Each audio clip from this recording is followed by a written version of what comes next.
अल्हम्दुलिल्लाहि रब्बिल आलमीन वल आक़िबतु लिल मुत्तक़ीन वस्सलातु वस्सलामु अला सय्यिदिल अंबिया'i वल मुरसलीन अम्मा बाद फ़अऊज़ु बिल्लाहि मिनश शैतानिर रजीम बिस्मिल्लाहिर रहमानिर रहीम इन्नल्लाहा व मलाइकतहु युसल्लूना अलन नबी या अय्युहल्लज़ीना आमनू सल्लु अलैहि व सल्लिमू तस्लीमा अस्सलातु वस्सलामु अलैका या सय्यदी या रसूलल्लाह अस्सलातु वस्सलामु अलैका या सय्यदी या हबीबल्लाह। अज़ीज़ान गिरामी, आज का मेरा जो मौजू है वो है गुस्ल के फराइज़ और उसको करने का सुन्नत तरीका क्या। क्योंकि काफी दोस्तों से पूछा गया, काफी दोस्तों ने ये मसला बयान किया, तो पता क्या चला कि अगर किसी पर गुस्ल फर्ज हो जाए तो वो करता क्या है। वॉशरूम में गया, जाके नहाया, अपनी नापाक जगह को धोया और उसके बाद कपड़े पहने बाहर आ गया और जी 3 बार कलमा शरीफ पढ़ ले तो आदमी पाक हो जाता है। तो ये मसाइल, ये मसला जो है ये इंतहाई जरूरी है इंसान की पाकी के लिए। तो मैंने जरूरी समझा कि इस पर एक वीडियो जो है वो लाजमी बननी चाहिए, ताकि मेरे जो दोस्त अहबाब हैं इस मसले को अच्छे तरीके से सुनकर इस पर अमल करने शुरू हो जाए। तो अजीज़ान गिरामी, गुस्ल के 3 फर्ज हैं। सबसे पहले हमें गुस्ल के फराइज़ का मालूम होना चाहिए, हमें गुस्ल का पता चलना चाहिए कि गुस्ल के फर्ज कितने हैं। तो अजीज़ान गिरामी, गुस्ल के 3 फर्ज हैं। नंबर 1, गरारा करना। वुज़ू में हम कुली करते हैं, लेकिन कुली नहीं, गरारा करना। अब गरारा क्या चीज है? ये जो हमारे गले के अंदर एक छोटा सा गोश्त का लोथरा है, वहां तक पानी को पहुंचाना, इसे गरारा कहते हैं। वो गरारा हम आसान तरीके से नहीं होगा, बल्कि पानी को हम अपने चुल्लू पर लेंगे, अपने मुंह में डालेंगे, तो इस तरीके से हम अपने मुंह को जब तक ऊपर करके पानी को उस गोश्त के लोथरे तक नहीं पहुंचाएंगे तो ये हमारा पहला फर्ज अदा नहीं होगा, तो गरारा नहीं होगा। तो अजीज़ान गिरामी, पहला फर्ज गुस्ल का जो है वो है गरारा करना। और दूसरा फर्ज जो है वो है नाक की ये जो कच्ची हड्डी है यहां तक पानी को पहुंचाना। जैसे इंसान अगर नहा रहा हो किसी समंदर में या नहर में, उसको गोता आ जाए तो वो नाक की कच्ची हड्डी तक पानी जाता है और उससे पता चलता है कि मेरी नाक की कच्ची हड्डी तक पानी पहुंचा है। तो इसी तरीके से जब इंसान गुस्ल कर रहा है तो वो उसको चाहिए कि वो अपनी नाक की कच्ची हड्डी तक अपनी पानी को पहुंचाए। वो किस तरीके से? पानी को ले, अपने नाक में डाले और जोर से खींचे अंदर की तरफ। कुछ दोस्त अहबाब हैं, उनका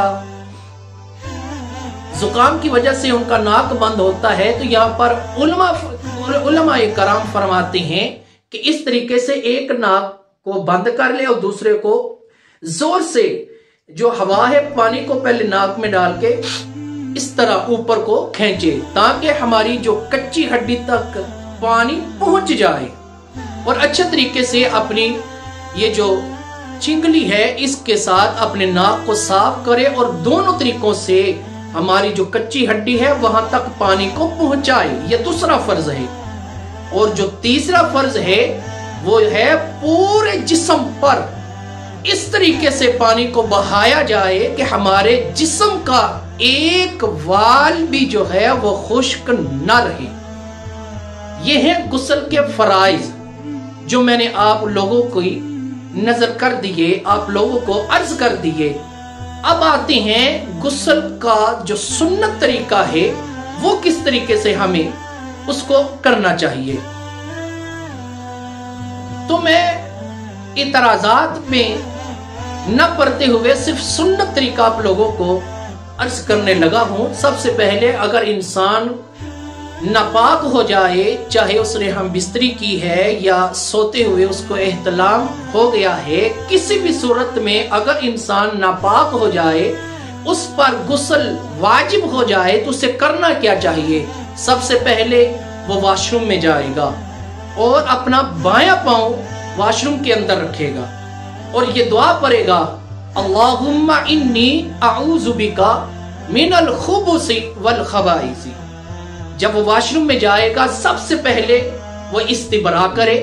استبراء کرنے کے بعد جو اس کا جسم ہے جہاں پر نجاست لگی ہے اس کو اچھے طریقے سے صاف کرے، اس کو اچھے طریقے سے دھونے کے بعد پھر وہ وضو کرے گا۔ وضو میں ہمارے دو جو غسل کے فرائض ہیں وہ ادا ہو جائیں گے۔ کلی کی جگہ وہ غرارہ کرے گا، ناک میں پانی ڈالنے کی بجائے وہ ناک کی کچی ہڈی تک پانی کو پہنچائے گا۔ اس کے بعد وہ وضو کرے۔ وضو کرنے کے بعد پھر وہ کیا کرے؟ 3 بار دائیں کاندھے پر پانی بہائے، 3 بار بائیں کاندھے پر پانی بہائے، پھر اپنے سر سے لے کر پاؤں کے ناخنوں تک پورے جسم پر اس طریقے سے پانی بہائے کہ ہمارے جسم کا ایک بال بھی جو ہے وہ خشک نہ رہے بلکہ پانی سے تر ہو جائے۔ اس کے بعد کیونکہ آج کل کا جدید دور ہے، صابن استعمال کرے اور صابن استعمال کرنے کے بعد ہماری کچھ ایسی جگہ ہیں جہاں پر پانی نہیں پہنچ پاتا۔ مثال کے طور پہ ہمارے یہ جو کان کے یہ جو اوپر والے حصے ہیں، یہاں پر اچھے طریقے سے اس کو صاف کرنا چاہیے۔ اپنے کان کے اندر جو انگلی ڈال کے پانی کو ڈال کے اسے تر کرنا چاہیے۔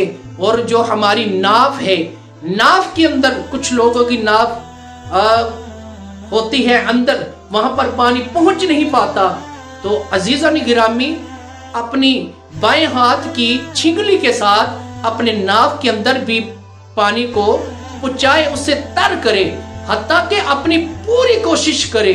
اور کوشش کرنے کے بعد اور سب سے جو اہم اور ضروری بات یہ ہے کہ واش روم میں جاتے ہوئے اپنی ساری ضروریات جو ضرورت کا سامان ہے وہ لے کر جائے، اور واش روم میں بلا عذر نہیں بولنا چاہیے۔ اس سے علماء کرام نے منع فرمایا ہے۔ اور جب وہ غسل کر لے تو وہ واش روم کے اندر نہ کلمے پڑھنے چاہیے، نہ کوئی اور عبادت، کوئی اور ذکر وغیرہ کرنا چاہیے، وہ سب باہر آ کے وہ کر سکتا ہے۔ لیکن علماء کرام نے کیونکہ پانی پاک ہے اور پاک کرنے والی چیز ہے، یہ جو غسل کا طریقہ تھا وہ میں نے آپ کو بتا دیا۔ اب ہمیں اس پہ عمل کرنا چاہیے۔ تو اللہ تعالیٰ کی بارگاہ میں یہ التجا ہے کہ مولا ہمیں فقہی مسائل کو سمجھ کر صحیح طریقے سے اس پر عمل کرنے کی توفیق عطا فرمائے۔ وما علینا الا البلاغ۔